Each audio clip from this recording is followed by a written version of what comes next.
I'm gonna tell you something. You gotta have a tremendous work ethic to be successful in here.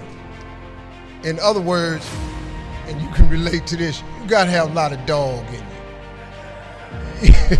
You really do, man, if you want to be successful, because it's going to be a lot of trying times. So you have to have a tremendous work ethic. But you got to have faith.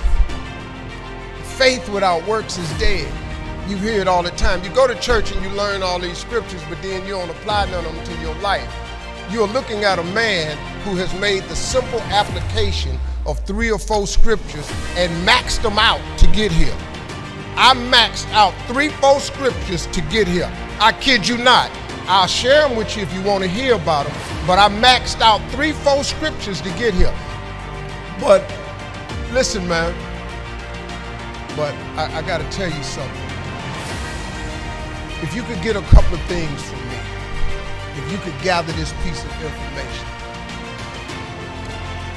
Albert Einstein said once, he said, imagination is everything. It's the preview to life's coming attractions. Now, I want you to get this now. Imagination is everything. It's the preview to life's coming attractions. Because if you think about it, everything you have, everything we have in this world, somebody imagined it. It's your imagination is tremendous. Somebody was sitting on the phone one day talking with a cord to the wall and said, man, I wish I could just go outside with this phone. Everybody in here got a cell phone. Somebody imagined that. Somebody got tired of riding in a wagon cross country from slavery to freedom. Somebody said, I wish we had something that made these wheels move by themselves. We drive cars. People got tired of driving from New York to LA. Somebody said, I wish we could fly. We got airplanes. Imagination is everything. It's the preview to life's coming attractions. Your real life, the one God really got for you, is in your imagination. It is not in your current situation or your current paycheck. And if you've been living like that, you have then restricted yourself to a commonality that is really not yours. Because what really God got for you is really in your imagination. Now, since there's a lot of church folk in here, let me tie that to a scripture, because this one you really start affecting black folk.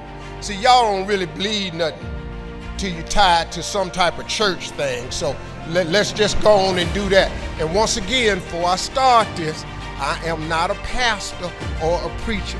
So there is a scripture that Albert Einstein took this quote from. It's like the book The Secret. The Secret is one of the top-selling motivational books ever. But if you read the book The Secret, it's all biblical. Everything comes from the Bible. You really don't need self-help books. You don't need the magic of thinking big, the power of positive thinking, how to win friends and influence people, think and grow rich, the winner's circle. I've read them all. All of that information is in Proverbs, all of it. But let me give you this scripture. You've all heard this, right? Faith is the substance of things hoped for and the evidence of things not seen.